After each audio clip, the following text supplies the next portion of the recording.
ಪ್ರತಿ ವರ್ಷ ಚೈತ್ರ ಹುಣ್ಣಿಮೆಯ ದಿನ ಹನುಮ ಜಯಂತಿಯನ್ನು ಆಚರಿಸಲಾಗುತ್ತದೆ.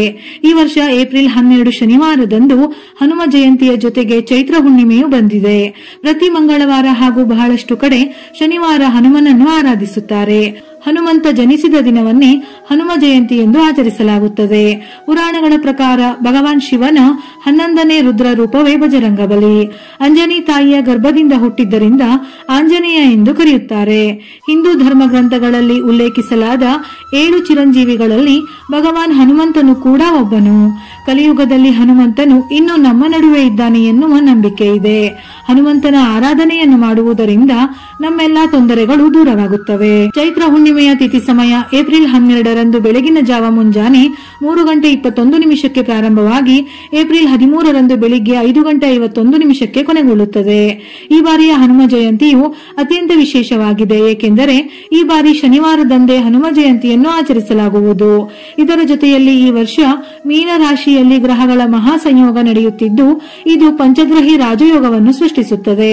ಮೀನ ರಾಶಿಯಲ್ಲಿ ಬುಧ, ಶುಕ್ರ, ಶನಿ, ರಾಹು ಮತ್ತು ಸೂರ್ಯರು ಇರುತ್ತಾರೆ. ಇದರೊಂದಿಗೆ ಮೀನರಾಶಿಯಲ್ಲಿ ಬುಧಾದಿತ್ಯ, ಶುಕ್ರಾದಿತ್ಯ, ಲಕ್ಷ್ಮೀನಾರಾಯಣ, ಮಾಲವ್ಯ ರಾಜಯೋಗ ರೂಪುಗೊಳ್ಳುತ್ತಿದೆ. ಇಂತಹ ಅದ್ಭುತ ಸಮಯದಲ್ಲಿ ಹನುಮನನ್ನು ಪೂಜಿಸಿ ಆರಾಧಿಸಿದರೆ ಕೋಟಿ ಜನ್ಮಗಳ ಫಲವು ಪ್ರಾಪ್ತಿಯಾಗುತ್ತದೆ. ಈ ದಿನದಂದು ಮಾಡಿದ ಪೂಜೆ ಪುನಸ್ಕಾರದ ಫಲವು 100 ಪಟ್ಟು ಜಾಸ್ತಿಯಾಗುತ್ತದೆ. ನಿಮ್ಮ ಮನೆಗೆ ಹನುಮನ ರಕ್ಷಣೆಯ ಜೊತೆ ಅಷ್ಟೈಶ್ವರ್ಯ ಪ್ರಾಪ್ತಿಯಾಗುತ್ತದೆ. ಮಂಗಳವಾರ ಅಥವಾ ಶನಿವಾರ ಹನುಮ ಜಯಂತಿ ಬಂದರೆ ಅದರ ಮಹತ್ವ ಇನ್ನಷ್ಟು ಹೆಚ್ಚುತ್ತದೆ. ಹನುಮ ಜಯಂತಿಯಂದು ದೇಶಾದ್ಯಂತ ಆಂಜನೇಯ ಸ್ವಾಮಿ ದೇವಸ್ಥಾನಗಳನ್ನು ಕೇಸರಿ ಧ್ವಜದಿಂದ ಅಲಂಕರಿಸಲಾಗುತ್ತದೆ. ಆ ದಿನ ಭಕ್ತರು ಹನುಮಂತನ ಆಶೀರ್ವಾದಕ್ಕಾಗಿ ಸುಂದರಕಾಂಡವನ್ನು ಪಠಿಸುತ್ತಾರೆ. ರಾಮನಾಮವನ್ನು ಜಪಿಸಲಾಗುತ್ತದೆ. ದಾನ, ಉಪವಾಸ ಮಾಡಿ ಸುಂದರಕಾಂಡ ಪಠಿಸುತ್ತಾರೆ. ಇಂತಹ ವಿಶೇಷವಾದ ದಿನ ಮನೆಗೆ ಹನುಮಂತನ ವಿಗ್ರಹ ಅಥವಾ ಫೋಟೋ, ಕೇಸರಿ ಧ್ವಜ, ಸಿಂಧೂರ, ಹನುಮಾನ್ ಚಾಲೀಸಾ ಪುಸ್ತಕ ಮತ್ತು ತುಳಸಿ ಗಿಡ ಇವುಗಳನ್ನು ಖರೀದಿಸಿದರೆ ಅದೃಷ್ಟವಂತೆ. ರಾಮನ ಗುಡಿ ಇಲ್ಲದ ಊರಿರಬಹುದು, ಆದರೆ ರಾಮಬಂಟ ಹನುಮನ ಊರು ಇಲ್ಲದ ಊರೇ ಇಲ್ಲ ಎನ್ನಬಹುದು. ರಾಮನನ್ನು ಭಕ್ತರು ಎಷ್ಟು ಆರಾಧಿಸುತ್ತಾರೋ ಹನುಮಂತನನ್ನು ಕೂಡ ಅಷ್ಟೇ ಆರಾಧಿಸುತ್ತಾರೆ. ರಾಮಾಯಣದಲ್ಲಿ ಹನುಮಂತನಿಗೆ ಪ್ರಮುಖ ಸ್ಥಾನವಿದೆ. ತ್ರೇತಾಯುಗದಲ್ಲಿ ಜನಿಸಿದ ಹನುಮಂತನು ರಾವಣನ ವಿರುದ್ಧ ಯುದ್ಧ ನಡೆಸಲು ಸೀತೆಯನ್ನು ರಾವಣನಿಂದ ಕಾಪಾಡುವಲ್ಲಿ ಪ್ರಮುಖ ಪಾತ್ರ ವಹಿಸಿದ್ದಾನೆ. ಪಂಚಾಂಗದ ಪ್ರಕಾರ ಮಂಗಳವಾರದ ಸೂರ್ಯೋದಯದ ನಂತರ ಚೈತ್ರ ಹುಣ್ಣಿಮೆಯ ಸಮಯದಲ್ಲಿ ಹನುಮಂತನು ಜನಿಸಿದ್ದಾನೆಂದು ಉಲ್ಲೇಖಿತವಾಗಿದೆ.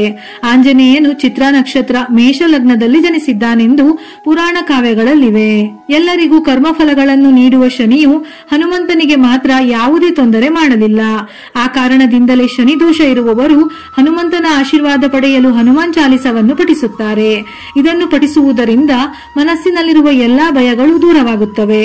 ನೀವು ದುಷ್ಟಶಕ್ತಿಗಳಿಂದ ಪ್ರಭಾವಿತರಾಗುವುದಿಲ್ಲ. ನಕಾರಾತ್ಮಕ ಶಕ್ತಿಗಳು ಮನೆಯೊಳಗೆ ಬರುವುದಿಲ್ಲ. ಹಾಗೆಯೇ ಹನುಮಂತನ ಅನುಗ್ರಹಕ್ಕಾಗಿ ಸುಂದರಕಾಂಡವನ್ನು ಪಠಿಸಬೇಕು. ಆಂಜನೇಯ ಸ್ವಾಮಿಯ ಆಶೀರ್ವಾದಕ್ಕಾಗಿ ಶ್ರೀರಾಮನ ನಾಮಸ್ಮರಣೆ ಮಾಡುವುದು ಕೂಡ ತುಂಬಾನೇ ಒಳ್ಳೆಯದು. ಹನುಮ ಜಯಂತಿಯ ದಿನ ಸೂರ್ಯೋದಯಕ್ಕೆ ಮುನ್ನವೇ ಎದ್ದು ಸ್ನಾನ ಮಾಡಿ. ಸ್ನಾನದ ನೀರಿಗೆ ತುಳಸಿ ದಳವನ್ನು ಬೆರೆಸಿ ಸ್ನಾನ ಮಾಡಿದರೆ ಶ್ರೇಷ್ಠ. ಈ ದಿನ ಉಪವಾಸದ ಸಮೇತ ಹನುಮನನ್ನು ಆರಾಧಿಸಿದರೆ ಬಹಳ ಒಳ್ಳೆಯದು. ಈ ದಿನ ಹಳದಿ ಅಥವಾ ಕೆಂಪು ಬಣ್ಣದ ಬಟ್ಟೆಯನ್ನು ಧರಿಸುವುದು ಮಂಗಳಕರವೆಂದು ಹೇಳುತ್ತಾರೆ. ಹನುಮ ಜಯಂತಿಯ ದಿನ ಆಂಜನೇಯನ ಮೂರ್ತಿಗೆ ವೀಳ್ಯದೆಲೆಯನ್ನು ಅರ್ಪಿಸಬೇಕು. ಹಾಗೆಯೇ ವಿಗ್ರಹವನ್ನು ಸಿಂಧೂರದಿಂದ ಅಲಂಕರಿಸಬೇಕು. ಹನುಮಂತನಿಗೆ ಇಷ್ಟವಾದ ಬೆಲ್ಲ ಮತ್ತು ಬೇಳೆಯನ್ನು ನೈವೇದ್ಯವಾಗಿ ಅರ್ಪಿಸಬೇಕು. ಇದರ ಜೊತೆಯಲ್ಲಿ ಲಡ್ಡು, ಬಾಳೆಹಣ್ಣು, ಪೇರಳೆ ಮುಂತಾದ ಹಣ್ಣುಗಳನ್ನು ಅರ್ಪಿಸಬಹುದು. ಹನುಮಾನ್ ಚಾಲೀಸ ಪಠಿಸಬೇಕು. ಬಡವರಿಗೆ ಅನ್ನ, ವಸ್ತ್ರ, ಧನ, ಧಾನ್ಯ ದಾನ ಮಾಡುವುದು ಒಳ್ಳೆಯದು. ಈ ದಿನದಂದು ಗುಲಾಬಿ ಹೂವಿನ ಮಾಲೆ ಹಾಕುವುದರಿಂದ ಹನುಮನ ಆಶೀರ್ವಾದ ದೊರೆಯುತ್ತದೆ. ಉದ್ಯೋಗ ಅಥವಾ ವ್ಯವಹಾರದಲ್ಲಿನ ಅಡೆತಡೆಗಳು ನಿವಾರಣೆಯಾಗುತ್ತದೆ. ವ್ಯಾಪಾರವನ್ನು ಸುಧಾರಿಸಲು ಮತ್ತು ನಷ್ಟವನ್ನು ತಪ್ಪಿಸಲು ಹನುಮ ಜಯಂತಿಯ ದಿನದಂದು ಕೇಸರಿ ಬಟ್ಟೆಯನ್ನು ಅರ್ಪಿಸಬೇಕು. ಅಲ್ಲದೆ ಆಂಜನೇಯ ಸ್ವಾಮಿ ದೇವಸ್ಥಾನವನ್ನು ಸ್ವಾಮಿಗೆ ಪ್ರಿಯವಾದ ಕೇಸರಿ ಬಣ್ಣದ ಬಾವುಟಗಳಿಂದ ಅಲಂಕರಿಸುವವರಿಗೂ ಕೂಡ ಹನುಮನ ಆಶೀರ್ವಾದ ಲಭಿಸುತ್ತದೆ. ಹನುಮ ಜಯಂತಿಯ ದಿನ ಮಾಡುವ ದಾನಕ್ಕೆ ವಿಶೇಷ ಫಲ ಪ್ರಾಪ್ತಿಯಾಗುತ್ತದೆಯಂತೆ. ಹಾಗಾಗಿ ಈ ದಿನ ನೀವು 1 ರೂಪಾಯಿ ದಾನ ಮಾಡಿದರೂ ಸಹ ಹನುಮನ ಅನುಗ್ರಹ ಪ್ರಾಪ್ತಿಯಾಗುತ್ತದೆ. ಇದರ ಜೊತೆಯಲ್ಲಿ ಆರ್ಥಿಕ ಬಿಕ್ಕಟ್ಟುಗಳೇನಿದ್ದರೂ ಪರಿಹಾರವಾಗುತ್ತದೆ. ಈ ದಿನ ಆಹಾರ ಧಾನ್ಯಗಳನ್ನು ದಾನ ಮಾಡಿದರೆ ಮನೆಯಲ್ಲಿ ಸುಖ, ಸಂತೋಷ, ಸಮೃದ್ಧಿ ನೆಲೆಸುತ್ತದೆಯಂತೆ. ಹಾಗೆಯೇ ಹನುಮನ ಆಶೀರ್ವಾದದ ಜೊತೆ ತಾಯಿ ಅನ್ನಪೂರ್ಣೇಶ್ವರಿಯು ಅನುಗ್ರಹಿಸುತ್ತಾಳೆ.